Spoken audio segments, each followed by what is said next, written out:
అందరికీ క్రిస్మస్ శుభాకాంక్షలు తెలియజేస్తున్నాను. ఈరోజు ఆమ్దాలవలస నియోజకవర్గ స్థాయిలో ఉండే పాస్టర్స్ అందరూ కలిపి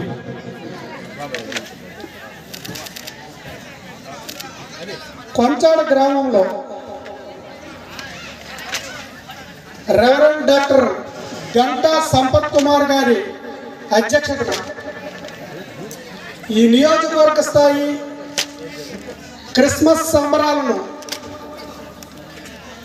డిసెంబర్ 25వ తేదీన జరగబోయే సంబరాలను అంబరాన్ని అంతే విధంగా ఏర్పాటు చేసినందుకు ముందుగా ఆయనకు ఈ కార్యక్రమంలో పాల్గొన్న ప్రతి ఒక్కరికి, పెద్దలందరికీ, ఈ కార్యక్రమంలో పాల్గొన్న ప్రతి ఒక్కరికి పేరు పేరున హృదయపూర్వక నమస్కారాలు తెలియజేస్తున్నాను.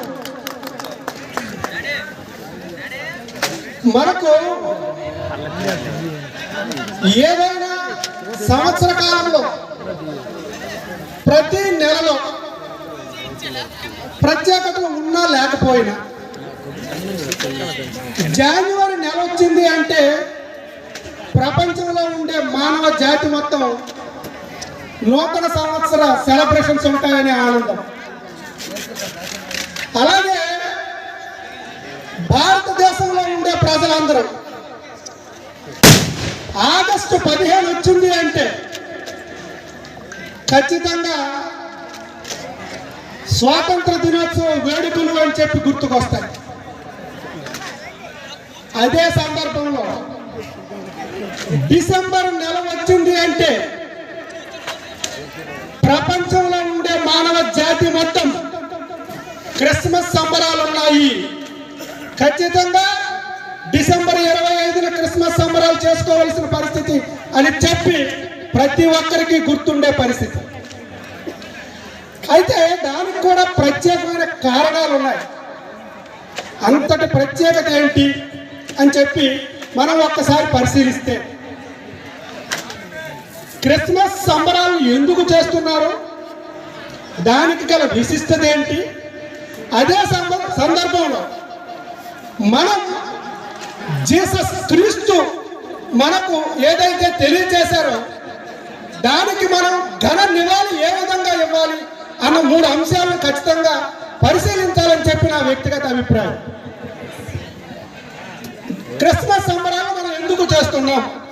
ప్రపంచవ్యాప్తంగా జీసస్ క్రీస్తు పుట్టిన డిసెంబర్ 25వ తేదీన మనం క్రిస్మస్ సంబరాలు చేసుకోవడం ఆనవాయితీ. అదే సందర్భంలో కారణం ఏంటి అంటే 3 ప్రధాన అంశాలు: ప్రేమ, శాంతి, సంతోషం. ఈ 3 ప్రతీకగా జీసస్ క్రీస్తు ప్రవచనాల ద్వారా మనకు తెలిసిన బైబిల్ను మనం పరిశీలిస్తే మనకు వచ్చే ప్రధాన అంశాలు 3.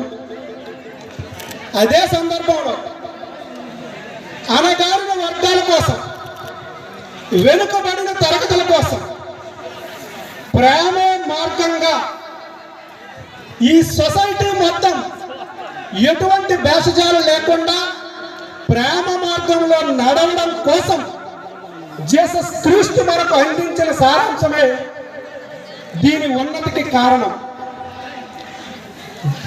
అది ఎంతటి ఉన్నత స్థానం అంటే ఈ ప్రపంచం మొత్తం కాలాన్ని గణన చేయడానికి ఖచ్చితంగా క్రీస్తు జననాన్నే మనం ప్రామాణికంగా తీసుకునే పరిస్థితి. అందుకే క్రీస్తు పూర్వం, క్రీస్తు శకంగా మనం ఈ కాల గమనాన్నే ప్రామాణికంగా తీసుకున్న పరిస్థితిని మనం ఒక్కసారి గుర్తు చేసుకోవాలి. ఆయన ప్రవచనాలు, ఆయన బోధనలు ఏ స్థాయిలో ప్రభావం ఈ ప్రపంచాన్ని, ప్రత్యేకించి మన భారతదేశానికి కూడా ఉందో కూడా మనం పరిశీలిస్తే చరిత్రను, భారతదేశంలో 400 సంవత్సరాల కాలం పాటు బ్రిటిష్ సామ్రాజ్యం మనల్ని పరిపాలించిన పరిస్థితిలో ఈ దేశానికి మనల్ని మనం పరిపాలించుకోవాలి అని చెప్పి జాతిపిత మహాత్మా పోరాటం చేశారని మనందరికీ తెలుసు. కొన్ని లక్షల మంది ప్రాణ త్యాగాలతో వచ్చింది భారతదేశానికి స్వాతంత్రం.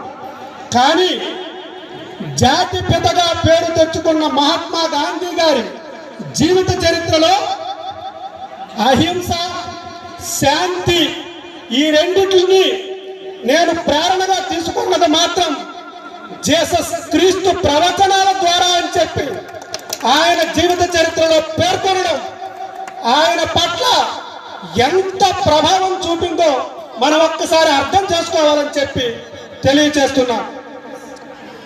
అంతే.